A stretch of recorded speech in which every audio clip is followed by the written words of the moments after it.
Alors que certains pays travaillent encore assidûment sur leurs projets de chasseurs de 6e génération et que beaucoup commencent tout juste à comprendre les complexités des avions de 5e génération, les États-Unis ont une fois de plus affirmé leur dominance dans le domaine de l'aviation militaire. Les États-Unis s'aventurent désormais dans le territoire inexploré des chasseurs de 7e génération, une démarche audacieuse qui tient le monde en haleine. Au fur et à mesure de notre progression, nous allons dévoiler les couches de secrets et explorer les détails de cette création qui redéfinit les limites du combat aérien. Nous plongerons dans la technologie, les capacités et les implications de cette merveille de 7e génération. Rejoignez-nous pour découvrir la vérité sur la manière dont les États-Unis testent leur nouveau chasseur de 7e génération qui a stupéfié la Russie et la Chine. Dans la quête de créer le chasseur de 6e génération, les développeurs ont fait une découverte fascinante. Ils ont constaté qu'il existe deux approches distinctes pour déployer des avions de chasse dans la guerre future. Ce qui rend cette découverte encore plus remarquable, c'est qu'elle a été suggérée par un réseau neuronal. Cependant, ils ont rapidement rencontré un défi. L'intégration de caractéristiques multidirectionnelles dans un seul avion s'est avérée impossible. Par conséquent, le programme de domination aérienne de nouvelle génération, ou NGAD, s'est étendu pour inclure un deuxième projet, le développement d'un chasseur de 7e génération. Il est important de noter que l'idée de génération d'aéronefs est relativement récente.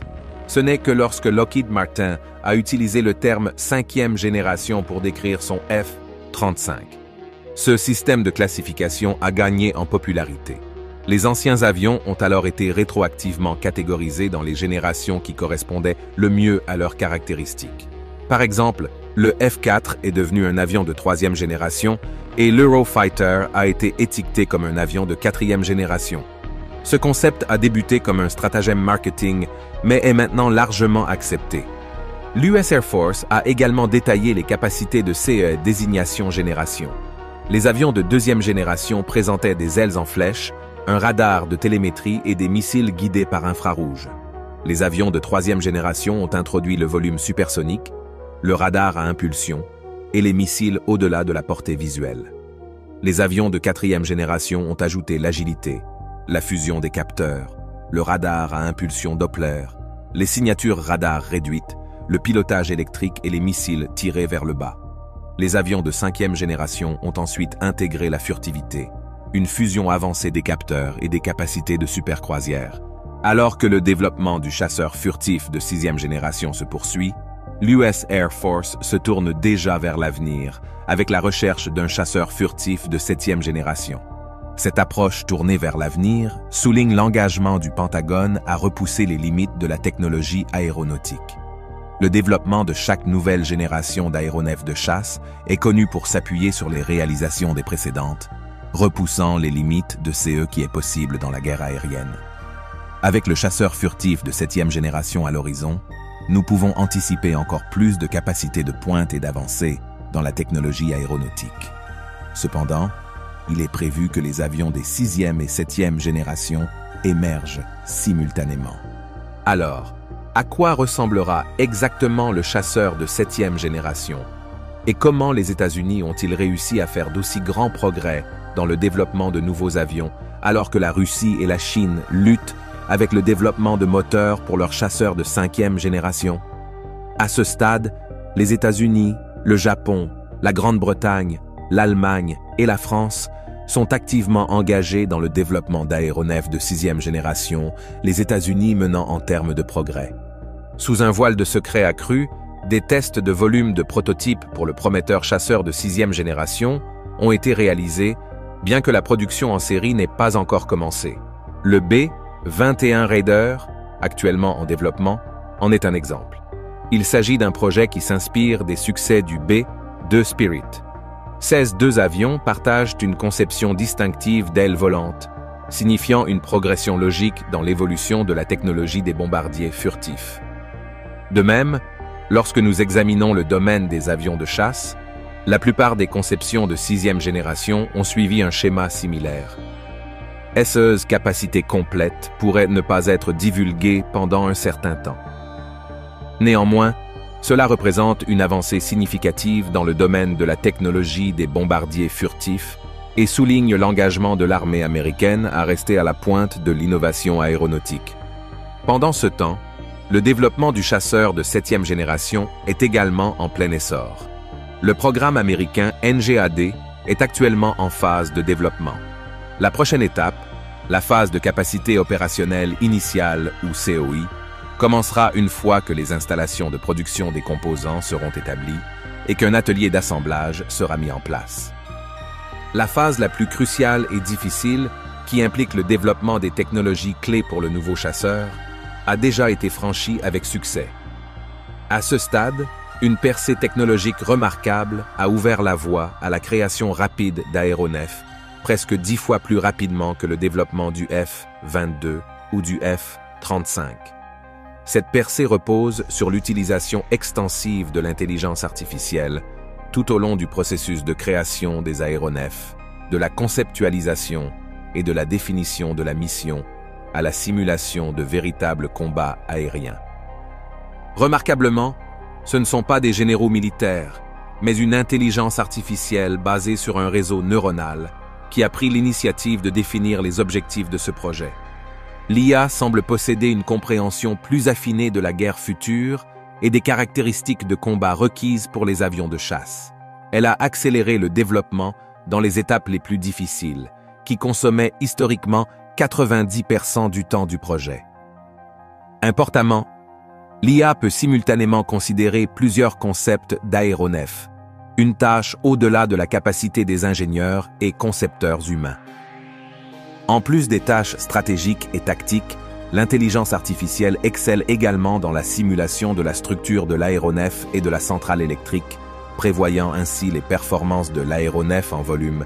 De plus, le réseau neuronal, grâce à l'utilisation de la modélisation de la réalité, facilite les tests de ces futurs avions par les pilotes. De manière cruciale, l'IA ne conçoit pas simplement des avions de manière isolée. Elle prend en compte l'état actuel des avancées technologiques et la disponibilité de nouveaux matériaux et alliages. Dans le programme NGAD, l'implication humaine consiste principalement à fournir rapidement des données diverses au réseau neuronal. Les hauts responsables militaires sont principalement chargés d'évaluer les résultats.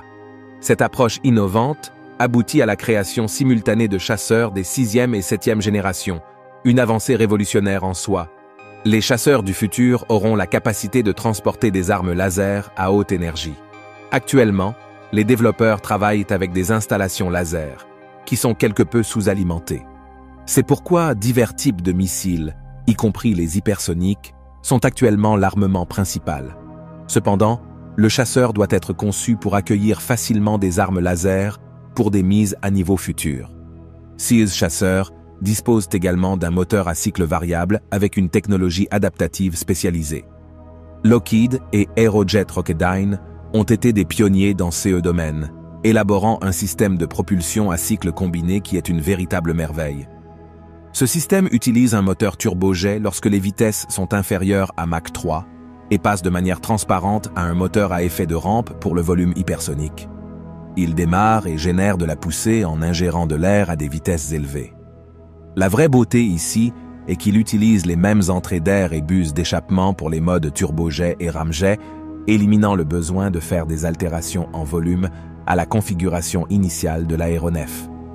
Un autre aspect remarquable des avions de chasse modernes est l'intégration de systèmes de contrôle sans pilote. L'absence d'un pilote humain dans le cockpit confère plusieurs avantages. Cela permet à l'aéronef d'opérer dans des modes de volume hypersonique, élargissant considérablement ses capacités de manœuvre. Certaines de ces manœuvres soumettent l'aéronef à des niveaux étonnants de force G, bien au-delà de ce que le corps humain peut endurer.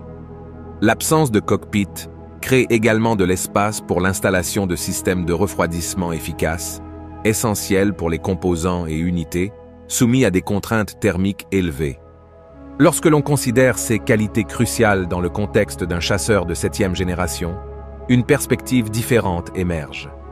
L'arène principale pour son application serait l'espace proche, frôlant l'efficacité des systèmes de défense aérienne les plus avancés, tels que le redoutable S-500 de la Russie.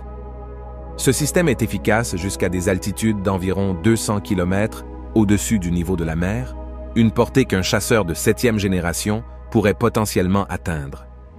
Dans ce contexte, l'altitude de volume et la supervitesse deviennent plus cruciales que les caractéristiques traditionnelles de furtivité.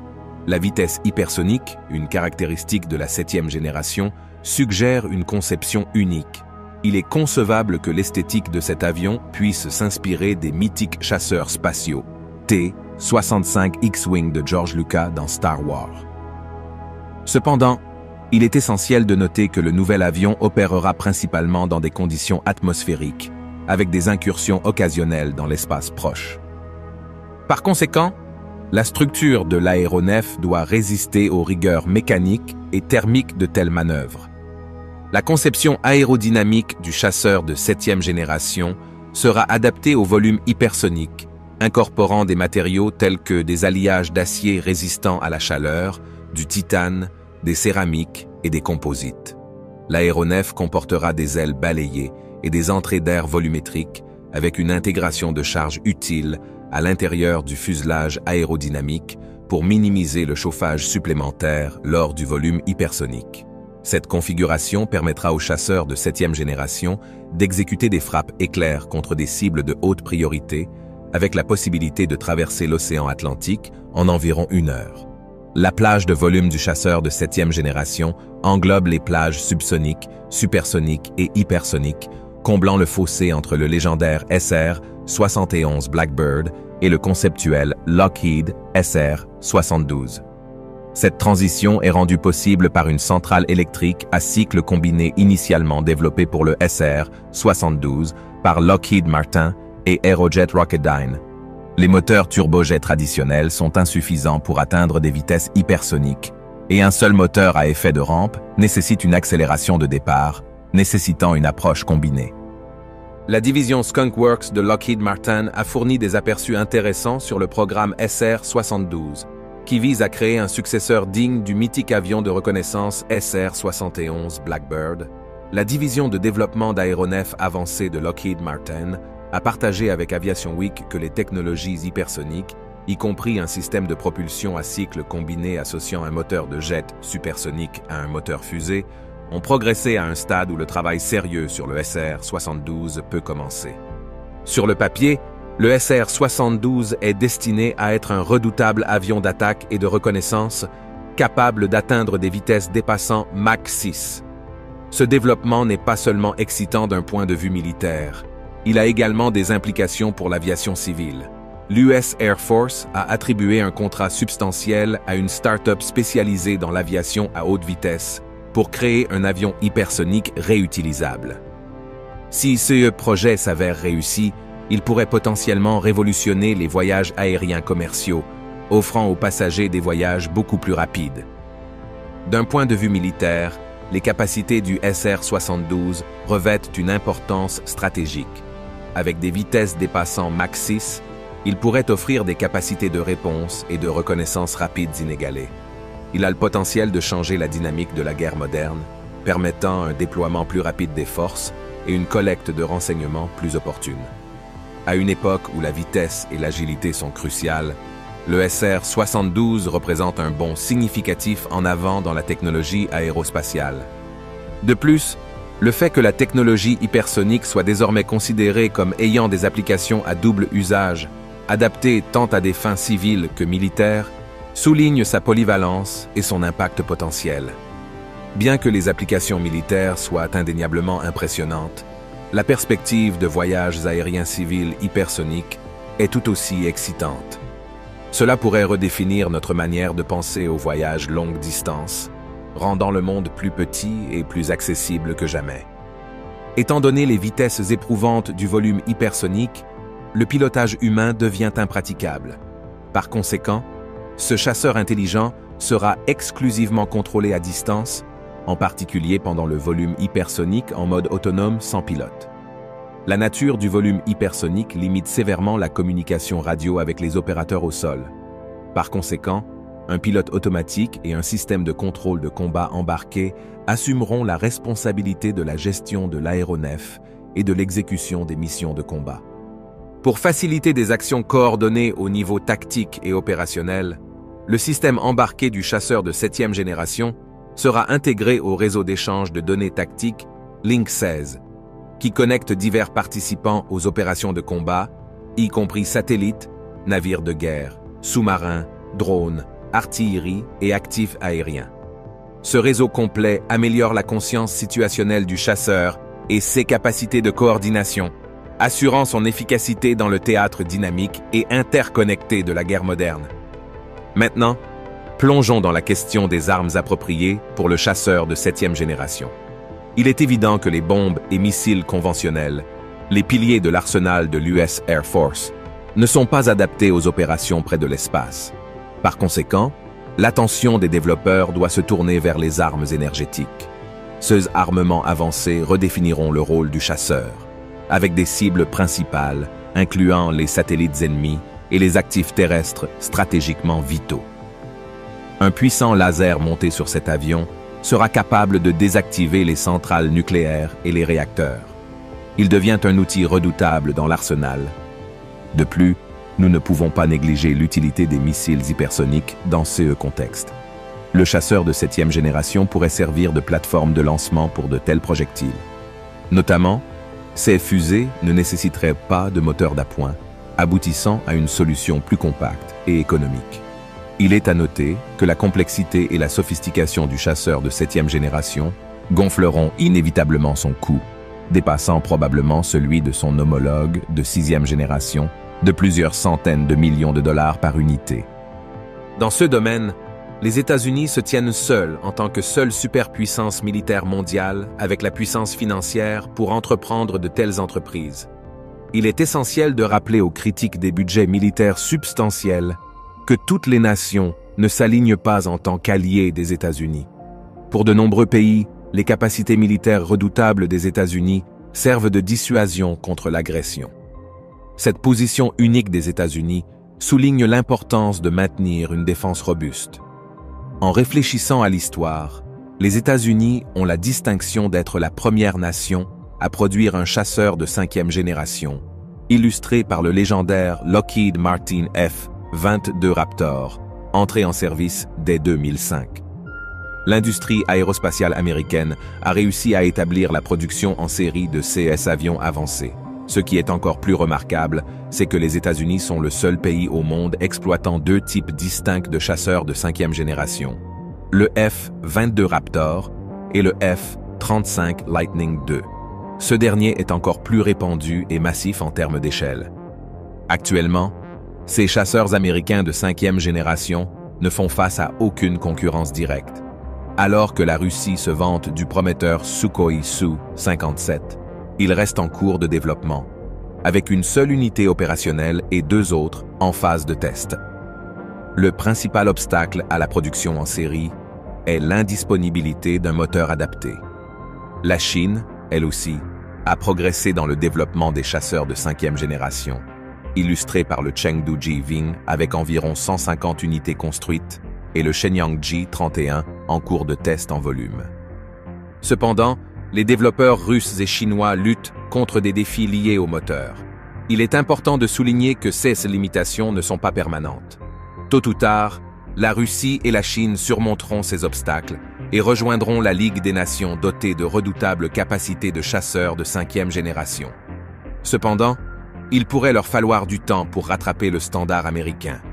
Les États-Unis cherchent même à étendre l'enveloppe opérationnelle du SR-72 à mesure que la pertinence des opérations spatiales devient de plus en plus évidente. Les chasseurs équipés de la capacité de s'aventurer en orbite terrestre basse ouvrent un nouveau domaine de mission, y compris la maintenance des satellites et la connaissance de la situation spatiale. Pourtant, ce saut audacieux dans le cosmos s'accompagne de son propre ensemble unique de défis, en particulier en ce qui concerne la rentrée dans l'atmosphère terrestre.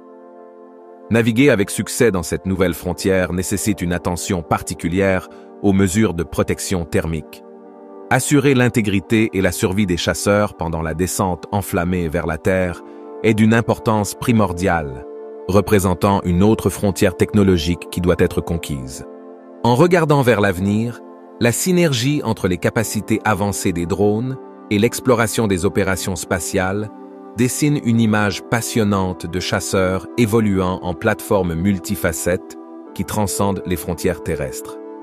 Ils sont destinés à devenir des instruments non seulement de guerre, mais aussi d'exploration, de protection et d'innovation. Les percées à l'horizon promettent de porter les capacités des avions de chasse à des hauteurs inégalées. Nous entrons dans une ère où l'adaptabilité et la polyvalence deviendront les caractéristiques déterminantes de la supériorité aérienne. Mais certains ne comprennent toujours pas ce qu'il faut pour qu'un avion dépasse Mach 5. Pour qu'un avion croise les cieux à Mach 5 et au-delà, il nécessite une structure fabriquée à partir de matériaux avancés résistants à la chaleur.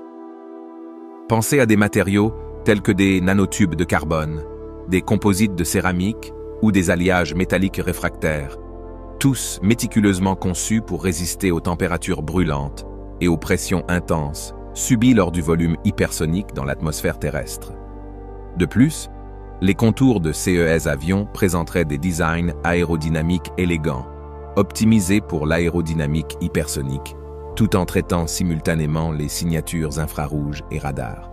De plus, l'avènement des missiles hypersoniques et des drones dirigés à partir de ces avions pourrait totalement transformer la dynamique de la guerre stratégique. Des cibles situées à des milliers de kilomètres pourraient être frappées en moins d'une heure, introduisant un nouveau niveau de précision et d'agilité dans les opérations militaires. Pour devenir un chasseur capable de l'espace, un avion doit subir une refonte substantielle pour relever les défis uniques de l'orbite terrestre basse. La structure, par exemple, doit avoir une protection thermique robuste pour résister à la chaleur brûlante générée lors de la rentrée atmosphérique à des vitesses orbitales. Des matériaux tels que les alliages de niobium et les composites carbone-carbone émergent comme des acteurs clés pour assurer la sécurité de l'aéronef pendant ces manœuvres exigeantes. À présent, recentrons notre attention du fin fond de l'espace vers le monde de pointe des armes à énergie dirigée, ou AED. L'intégration de lasers de haute puissance et d'autres AED dans les chasseurs futurs a le potentiel de révolutionner le combat aérien. Les récents progrès dans la technologie des lasers à semi-conducteurs ont ouvert la voie à des AED viables pour une utilisation aérienne. Des lasers à fibres optiques ou à diodes suffisamment compacts pour s'intégrer parfaitement dans des avions de 7e génération, avec des capacités mesurées en plusieurs kilowatts. Ces lasers peuvent offrir des capacités tactiques dépassant de loin celles des missiles et des canons conventionnels. Les AED, en particulier les lasers, présentent plusieurs avantages distincts par rapport aux munitions traditionnelles. En tant qu'armes électroniques, ils éliminent le besoin de projectiles physiques coûteux et de rechargement, réduisant ainsi considérablement les charges logistiques. De plus, les faisceaux laser se déplacent à la vitesse de la lumière, offrant des capacités d'engagement plus rapides que les missiles conventionnels. La polyvalence de ces armes se manifeste, car elles peuvent servir à la fois des fins offensives et défensives. Elles sont capables de fournir des frappes précises contre des missiles entrants, des drones ou des avions ennemis, tout en neutralisant simultanément des sites de missiles solaires et d'autres cibles terrestres qui étaient autrefois hors de portée. Ce rayon opérationnel élargi améliore considérablement la survie du chasseur en faisant une force redoutable dans le paysage en évolution de la guerre moderne. À mesure que le paysage mondial évolue, les États-Unis maintiennent leur avantage dans la guerre aérienne. Le développement et le déploiement de chasseurs de 6e et 7e génération sont primordiaux pour préserver l'avantage militaire que les États-Unis détiennent, et leur clairvoyance stratégique est essentielle pour sauvegarder les intérêts de sécurité nationale dans un monde en constante évolution. Merci de nous avoir suivis. Si vous avez apprécié cette vidéo, cliquez sur le lien apparaissant à l'écran pour découvrir une autre de nos vidéos intéressantes. À bientôt.